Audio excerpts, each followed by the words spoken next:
The most important thing is that you have a vision, that you have a goal. Because without that vision and without that goal, again, you're drifting around and you're never going to end up anywhere. People don't become successful just by accident. You know, I mean, maybe the guy that found gold in California and started the gold rush, but don't count on that. That's the one in a lifetime kind of a situation. So you got to really have a specific goal. And to me, to have that vision that I want to be Mr. Universe, that I want to be the greatest bodybuilder of all time, that was a great vision, and that specifically to look like Reg Park and to be up there on that stage and to lift the trophy overhead and to win the championship over and over and over again. So that was a great goal. You have to have a goal. Now, it doesn't have to be that specific goal, but it has to have some goal. This is why I always recommend to people, sit down, take your time, and start thinking about, why do you want to work out? What is your goal? And then it can be as crazy as it is. It could be, I want to impress girls. If that's your goal, so be it. I remember that when I weighed 245 pounds, and Bob Rafelson, the director of Stay Hungry, said to me that I'm interested in having you come in for a reading and work on your acting and all this, because I'm interested in having you in a movie to star with Jeff Bridges and with Sally Fields.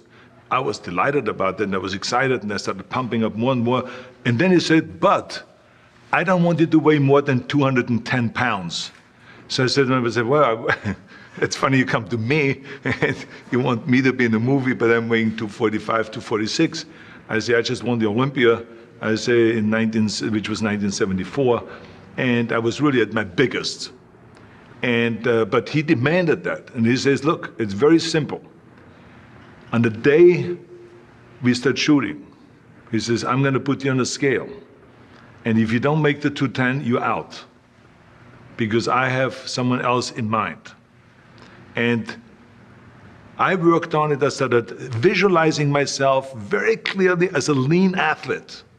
Because that's the only way I could lose that weight and all of a sudden get interested in running more. Because up until that point, I ran like 3 miles after training or before training or whatever. But now all of a sudden it was 5 miles, 6 miles, 7 miles, 8 miles. And they even ran mini marathons in order to lose the weight. And I did everything with high reps. And I was watching my diet, what I eat and all those kind of things.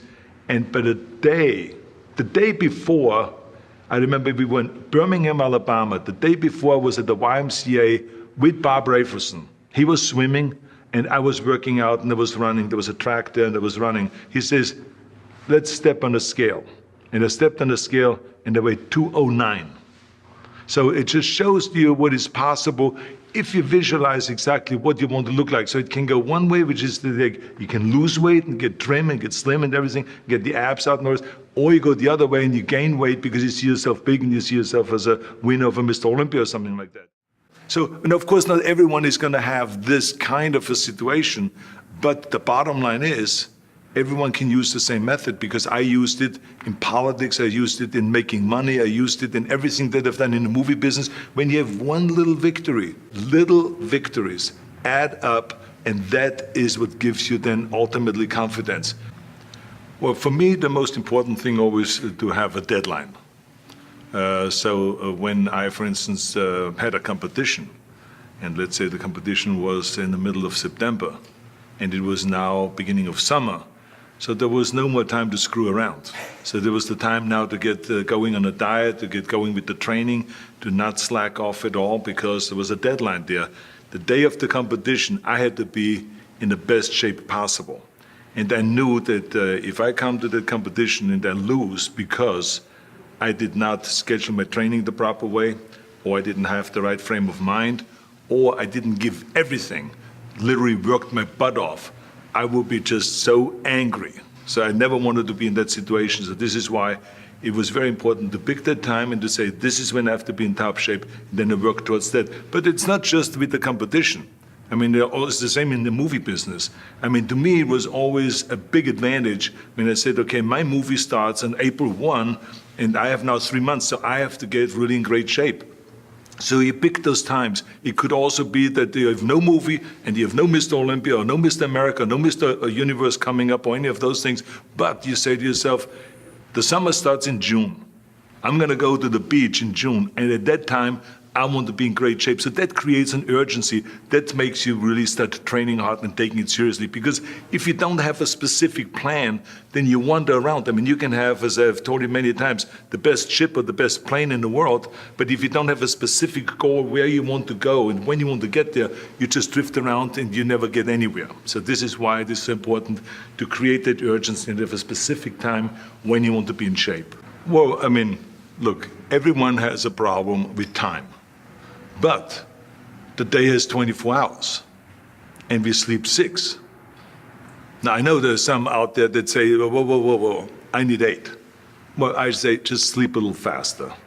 Because the bottom line is we have 6 hours of sleep, 24 hours are available, so you have 18 hours now available to your work, your family, your hobbies, and also to learn something new or to do something new, which could easily be that you want to learn a new language, or that you want to read as a New Year's resolution, I have to read a book every week, or you say, I'm going to go and reshape my body.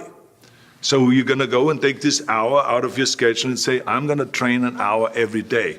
So this is, for most people, a huge challenge, but it is totally doable, I can tell them, because the kind of things that I did when I came to this country, I mean, I went to school, I was working in construction, I was working out my 5 hours a day. I was taking acting classes from 8 o'clock at night to 12 midnight. I was doing all of those things. I wanted to make sure that out of the 24 hours of the day, that I don't waste one single hour. Those hours were too precious. And so there I just want to tell people, don't give me this thing, I have a difficult time with the time and I don't have time for this and I don't have that. You have time. You make the time. Dream. I was poor because I didn't have anything. I had no money, I had no things, we had no TV, we had no refrigerator, we had nothing as kids. But I was rich because I had a dream. You had a dream? I had a dream of becoming the greatest bodybuilder, and I had a dream to use bodybuilding as a means to get into films. But I had no idea that it would go as far as it did, that it would go beyond the body rolls, beyond the muscles, and then do movies like Terminator, Predator, End of Days and stuff like that. That was like, I had to kind of reinvent my dream after I achieved that. Okay, but this dream, of bodybuilding, we'll come to that, but there must have been a time in your life before that when you didn't have any thoughts of bodybuilding at all. What sort of child were you? Well, I grew up in Austria. I was born after the Second World War in 1947. It was poverty, there was no food around, really nothing, and I think that was the reason why I developed such a tremendous desire, a desire to get out of there, and a desire to make it in life, to achieve big things. And then when I learned in school later on about America and about the skyscrapers, the big freeways, the big cars and all that, I said to myself, I want to be part of this big thing. In a way, even the day when I won the 7th Mr. Olympia title, I felt like, I was not in great shape. So I was always so hungry for perfection and so hungry for being bigger and better and lifting more and performing better and all those things. I think you need that in order to be successful, in order to really be extraordinary in the profession that you do. If you're happy with just anything, it's not going to motivate you enough to really work for it. And I think it was a big plus, and I think that all goes back to my childhood, for growing up in a little place with nothing. Whereas my kids today grow up much more comfortable with money, with a totally different upbringing. They will most likely never have that drive, that hunger, and that need for being successful. I first of all joined college right away, Santa Monica City College, to learn English really well and to learn about America, the history of America and all that. That then eventually led to going full-time to college and to go for a business degree and for a degree in economics, which I did on the side of working out, because working out is 5 hours a day, but then, I felt like I should be productive the rest of the day and do something. I even started working as bricklayer to make some extra money. We started a bricklaying business, Franco Colombo, who was another world champion, and myself. So there was a lot of things that I did, and I really experienced that it is the land of opportunities, that one can accomplish anything in America if, in fact, you're willing to work for it and educate yourself and have the drive. There were several movies that failed, but at the same time, I have to say that I did not regret making any of them, because at the time they all sounded good. At the time, to me, they all seemed like they were great career moves. you know, it's always easy to be smart in hindsight and to look back and say, that was a mistake. But it doesn't help you. I mean, I think the important thing really is to learn from those mistakes and then to move forward in a better way and in a smarter way. Because to me, you know, life is short and you want to pack in as much as you can while you live rather than just exist. How much longer can you be an action hero, do you think? Well, it really depends. I mean, we have just seen recently Sean Connery in one, and you know, he's 70 or something. I think it's better, actually. And he's fantastic. I think Clint Eastwood did action movies in his 60s. I think you can do it. It depends, you know, how in what kind of a physical shape you're in. And also, you know, I'm not obsessed about the fact of staying in the action genre. If there's a time where that doesn't work as well, I can go with other things, you know. And I think it will be a very interesting challenge, because why always do the same thing? I think you do the things as long as you think it can entertain people. When you feel like that this doesn't entertain people anymore, or that you maybe are too old for this, you can't even imagine I'm saying that. I was just recently 19 years old, and now we're sitting here talking about, it could be that I'm too old someday. But anyway, it feels like that, does it? I don't feel like that. I mean, I feel as young as when I was 30. I mean, I'm full of energy and I can do all the physical things. But I say, should I get to that stage, you know, then I just change over, because, or maybe just stop completely with the whole thing, because, you know. Is there something you enjoy about getting older? I don't enjoy anything about getting older. No, I think frankly, nothing apart from family. But getting old is not for wimps. That I can tell you. Okay. So I mean, it's the very thought. I think it's right up your street then. Well, no, exactly. It's the very thought about you know, even let's assume you get to be 150 years old. You've got plans, haven't you? You've got something at home, I think. Exactly, a little cloning. Yeah. Is that what you're doing? No, but let's assume still each year you live, it's 1 year less, no matter what age you're going to become, you know. So that is kind of annoying, I think. And I think that you do think about that when you get to be over 50, unlike that when you're 30, and you never think about it. Having a great time, and it's a very satisfying thing for me to do, to spend one day every month to come to one of those places and to help the guys with their training and so on. When I used to do seminars on how to become a champion, I would always ask people, why do you want to be a champion? Or what do you want to accomplish? Why are you training? And they will, if a guy will get up and he will say, well, I want to train because I think that if I get muscular and you know, I feel like I'm getting the kind of definition, then I maybe can enter a bodybuilding competition. I said, sit down. I said, if you think this way, you're going to be a loser. You're never going to make it, because there's no maybe. You got to get up and say, I want to be a champion. And I do whatever it takes. The amount of hours it takes, the posing, the this, the that, the visualization, looking at training footage, looking at motivational books, reading this, reading, whatever it takes, I would do. That's the answer I want to hear from you. You can detect right away those that are going to be shaky and that will fall behind and they will not go all the way, and those that are very hungry. And that hunger you have to develop, because you have to create a goal for yourself, whatever that may be, a short-term goal and a long-term goal, and you got to go after that. And if you do not see it, and if you do not believe it, who else will? The body is very important, but the mind is more important than the body. We have to visualize what that body ought to look like in order to make it win, because that's what creates then the will that you need to go to the gym every day.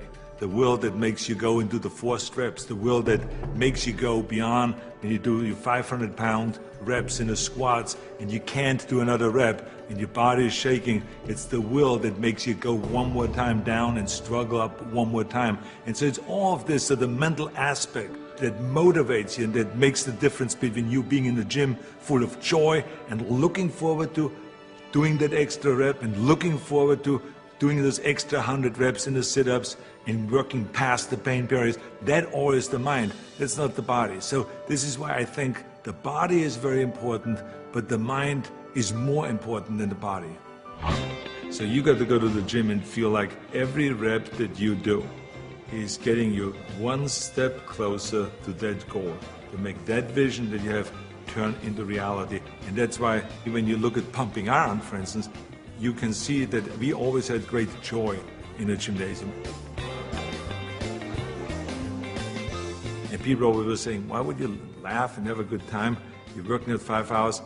Well, we did because I knew that every workout, every 5 hours, will get me closer to becoming the Mr. Olympia or the Mr. Universe or the Mr. World and all those things. And I think that if you think that along the way you're not going to fail, then you're blind.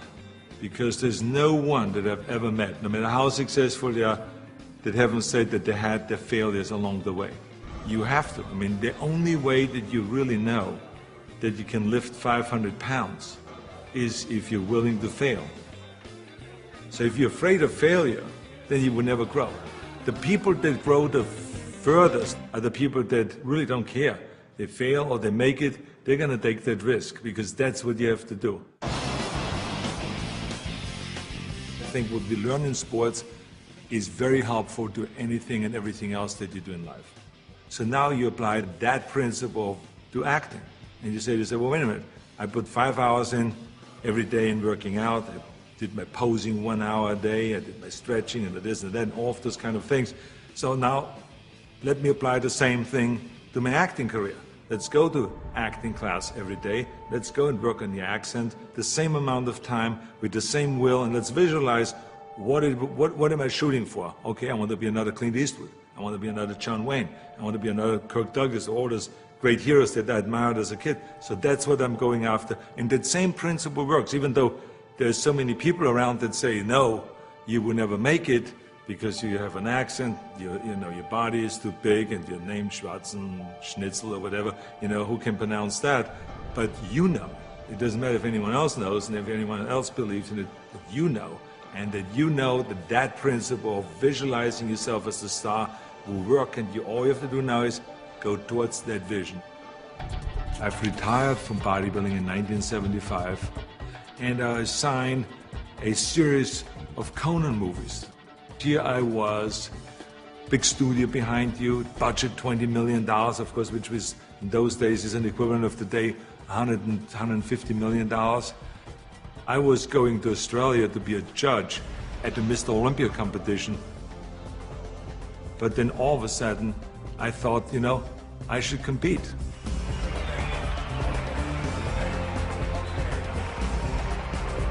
I think the competitors felt very disappointed. So they felt kind of, why would I do that? Why would I take that trophy away from them when I have everything else on the plate? And so I think there was disappointment there. And, I just felt, well, that's something that I need to do. I felt very strongly about it, and so I competed. So now you apply that principle in my political career. This historic election has come about because there's a tremendous disconnect between the people of California and the leaders of California. I'm running for governor to lead a movement for change. I want to be the people's governor. I will work honestly, without fear or favor, to do what is right for all Californians. Join Arnold and let's bring California back. People see me as a big action hero on the screen, and they expect the same kind of bigger-than-life action in reality. That's why in my political career, people always say to me, well, but this is politically risky to go and start, for instance, talking about prison reform. People don't want to go and even talk about that. So I say, well, yeah, maybe it's politically risky, but in the meantime, we have 172,000 prisoners in facilities that are built for 100,000, and something is going to break, and something is going to happen. I want to fix it. I feel very strong that I can bring people together. I feel very strong that I could unite Democrats and Republicans, all of those things. And I knew exactly what needed to be done to turn the economy around, to bring jobs back, to bring businesses back, to reform, workers' compensation, and to do all of those things. I knew there's certain things that we have to do to turn the economy around and to make people in California feel like that this is, in fact, a golden state. And true enough, after I have announced, and after I ran, and after I won, all of the things that I've planned became a reality. I always use bodybuilding as an example for a lot of things that I do. If it is talking about the budget, if it's talking about the environment, if it's talking about prison reform, somehow I always get in my experience of what I've learned in bodybuilding and then somehow tie it in of what I'm doing today.